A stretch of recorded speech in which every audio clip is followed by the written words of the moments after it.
May maraming mga dahilan kung bakit maaaring magkaroon ka ng paglagas ng buhok. Narito ang ilan sa mga pangunahing dahilan.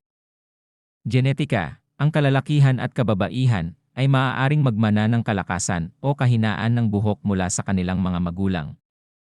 Hormonal changes. Maaaring magdulot ng paglagas ng buhok ang hormonal changes tulad ng pagbubuntis, menopause, o hormonal imbalance.